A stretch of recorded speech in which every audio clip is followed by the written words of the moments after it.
welcome back to Kirkistown. Time now for the third superbike race of the day. The first two easily won by Rocket Ron Haslam on the Grand Prix 500 Suzuki. Can anyone stop him? Let's see. Chris Carter again. Can anybody stop Ron Haslam indeed, Jackie? That's the question we are asking. Haslam going for his hat-trick once again in pole position there on the Pepsi Suzuki. Haslam now living in Smalley, Derbyshire. Got himself a nice little farm out there. He's turning into a mansion. And why not? He's been riding the Grand Prix Trail for a long time, deserves the rewards. And there's another man who's done well on the Grand Prix Trail, Gary Cowan, pitting his 250 Dock Shop Yamaha against the big bikes. Next to him, number one, Eddie Laycock from Dublin on the 500 Honda. Next to him, number 9, Roger Burnett on the 750 four-stroke RC30 Honda. And back to the man who has destroyed them all. Waiting for Carl Fogarty, I suspect, on the front row of the grid. Well, Roger Marshall shakes his head. Problems for Carl Fogarty? Yes, in the last leg, Carl went off the picture and unfortunately his engine seized. So Carl Fogarty then out of the action in this race, having destroyed the motor.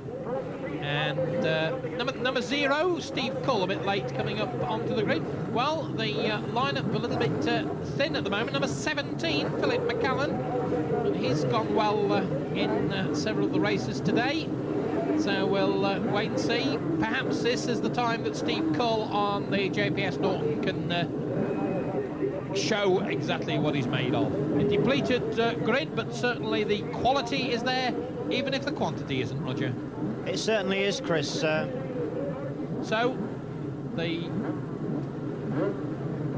just waiting to get Steve Cull's Norton fired up. They're on the front row of the grid, all eyes on the lights. This will be a 12-lapper.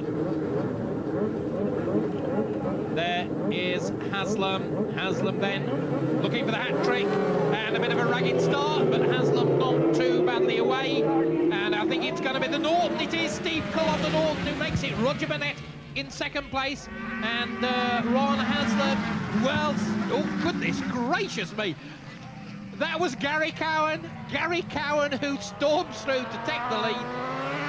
That really was incredible. I mean, he's just riding so good, isn't he, Chris? I mean, he just outbraked the Norton like it was going backwards. It's hard to believe. He's on the crest of the wave. He's had some good rides, and would you believe that in this senior race, a 250 Yamaha leads. He leads the Norton, then Brian Morrison, then Roger Burnett. And we're looking there. Would you believe it is Ron Haslam on the Pepsi Suzuki? It must have been in about 10th place, Roger. It certainly was, Chris. He made a bad start, and on the first left-hander, he got in the middle of the pack, and he couldn't. There was nowhere for him to go, so he's got a lot of work. Brian Morrison beginning to put some pressure on second-place man Steve Cull. There, going round the hairpin. The leader goes over the start-finish line was Ron Haslam.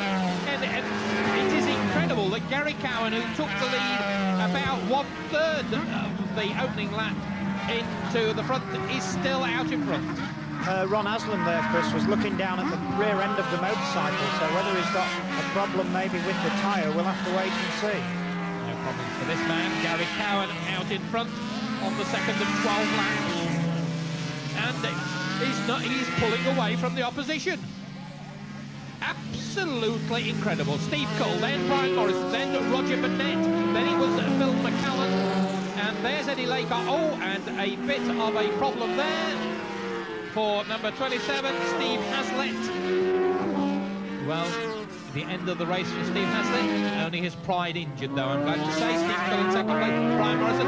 There is, well, that's George Farlow going straight on, and he's riding with a dislocated shoulder, so not really surprised, I think, Roger.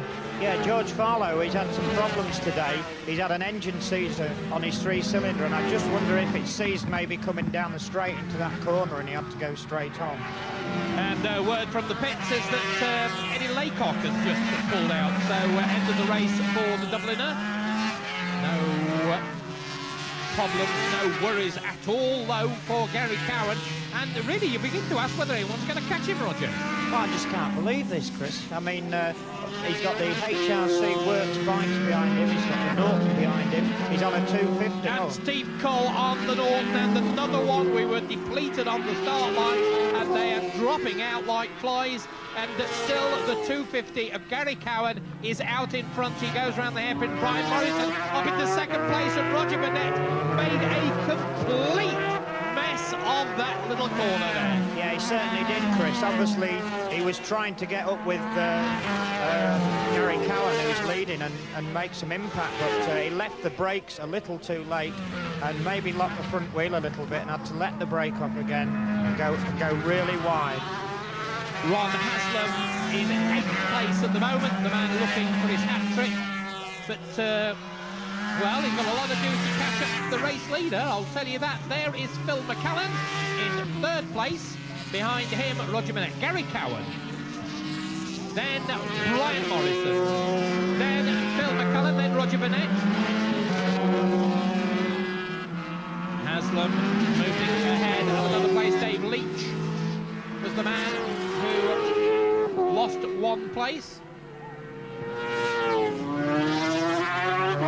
Roger Burnett looking for the inside line. Is that Patrick van der Goorberg behind Burnett? It looked like the second dock shot machine. It did, yeah, and just in front of Burnett, Philip McCallum was nearly making the same mistake as Burnett did the lap before by over-braking. So, the dock shot Yamaha, just a 250cc motorcycle, leads the 750 Honda of Brian Morrison. Then it's McCallan and Burnett. And Haslam is now, whatever the problems were, he's sorting them out. Morrison, the Scotsman, he had such a wonderful season last year from Kirkcaldy in 28 years of age. Now, can he catch Gary Cowan? Can he get ahead? Can he win this one? It's a long time since Brian Morrison had a big win this year. It is, Chris. One of the only wins he's had was at the race of the year at Mallory Park in the last 1000cc race. I'm pleased that Brian's coming back on form. He hasn't had a good year. He's had a lot of engine problems, but he's looking good in this one. But I think Haslam's going to be the danger man still. Now, if he had a problem, well, it's all sorted out now. 5 laps gone as Brian Morrison hits the front.